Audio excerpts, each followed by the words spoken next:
అందరికీ నమస్కారం. Prakash helping society trust సాధారణంగా ప్రతి ఒక్కరిని ఏదో రకంగా ఏదో విధంగా ప్రోత్సహిద్దాము అని చెప్పి ఈరోజు మేము మొట్టమొదటిసారిగా చాలా చిన్న సహాయం చేయడం జరిగింది. ఈ సహాయం చెప్పుకోదగింది కాకపోయినా సరే మా మొదటి సహాయం కాబట్టి చాలా ఆనందంగా చెప్తూ ఉన్నాం. బిస్కెట్స్ అండ్ డ్రింక్స్ ఇస్తూ ప్రతి ఒక్కరి కష్టాన్ని ప్రోత్సహిస్తూ ఉన్నాం, ప్రతి ఒక్కరి పనిని కూడా ప్రోత్సహిస్తూ ఉన్నాం. అయితే ఈరోజు మొట్టమొదటిసారిగా మేము బయలుదేరిన క్షణం నుంచే చాలామంది కోసం వెతకడం మొదలు పెడుతున్న సందర్భంలో కాగితాలు ఏరుకుంటూ ప్లాస్టిక్ని ఏరుకుంటూ చాలా కష్టపడుతున్న వ్యక్తిని చూసాం. నిజంగా అటువంటి కష్టాన్ని చూసినప్పుడు మనసు చెలించిపోయింది.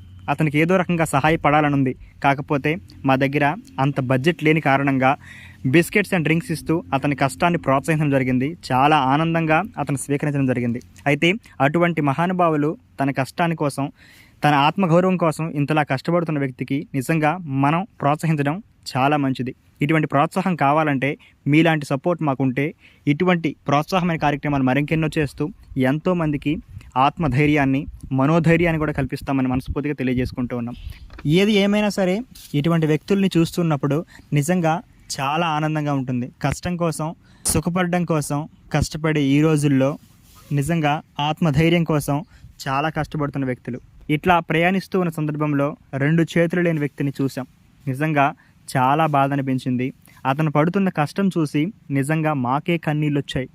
నిజంగా గేట్ మ్యాన్గా వర్క్ చేస్తూ తన యొక్క జీవితాన్ని కొనసాగిస్తూ ఉన్నాడు. అయితే మా ట్రస్ట్ తరఫు నుంచి నిజంగా ప్రోత్సాహం కల్పించాలనే ఉద్దేశంతో డ్రింక్స్ అండ్ బిస్కెట్స్ ఇస్తూ అతన్ని ప్రోత్సహించడం జరిగింది. మా ట్రస్ట్ తరఫు నుంచి మరికొద్ది రోజుల్లో అతను ఖచ్చితంగా హెల్ప్ చేస్తామని కూడా తెలియజేసుకుంటూ ఉన్నాం. ఎనివే అతని అడ్రస్ తీసుకున్నాం, అదేవిధంగా మా ఫోన్ నెంబర్ కూడా అతనికి ఇచ్చాం. ఏదైనా సహాయం కావాలంటే ఖచ్చితంగా ఫోన్ చేయమని మనస్ఫూర్తిగా తెలియచేయడం జరిగింది. ప్రయాణిస్తూ ఉన్న సందర్భంలో బస్టాండ్ ప్రాంగణంలో చాలా కష్టపడుతూ ఉన్న వ్యక్తులు కనిపించారు. 2 కళ్ళు లేని పరిస్థితిలో ఆ మహానుభావుని చూసినప్పుడు మనసు చెలించిపోయింది. నిజంగా భిక్షాటన చేసుకుంటూ తన జీవితం కొనసాగిస్తున్న ఆ యొక్క వ్యక్తిని చూసినప్పుడు చాలా బాధ అనిపించింది. ఇంకో వ్యక్తిని చూసాము అదే ప్లేస్లో, మతి స్థిమితం లేకుండా తన యొక్క జీవితంలో ఏం సాధించాలో అనేది కూడా జ్ఞాపకం లేని పరిస్థితిలో నిజంగా ఆకలి తీర్చుకోవడమే తన లక్ష్యంగా చాలా కష్టపడుతూ భిక్షాటన చేస్తున్న ఆ వ్యక్తిని కూడా చూసాము. నిజంగా మనసు చెలించిపోయింది. ఇటువంటి వ్యక్తులందరినీ ఒక ఆశ్రమంలో పెట్టి వాళ్ళకు కూడా మంచి జీవనోపాధి కార్యక్రమాలు కల్పించి వారి ఆహార భద్రతలను చూసుకునే పరిస్థితి తీసుకురావాలని ఈ ట్రస్ట్ వాళ్ళందరం అనుకున్నాం.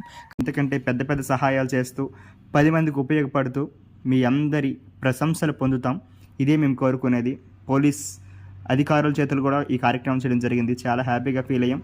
ఈ యొక్క కార్యక్రమాల్లో ప్రతి ఒక్కరికి ఉపయోగపడే విధంగా ఉన్నాయని మనస్ఫూర్తిగా భావించుకుంటూ హెల్పింగ్ సొసైటీ ట్రస్ట్కి సపోర్ట్ చేసిన ప్రతి ఒక్కరికి కూడా కృతజ్ఞతలు తెలియజేసుకుంటూ థ్యాంక్ యూ సో మచ్.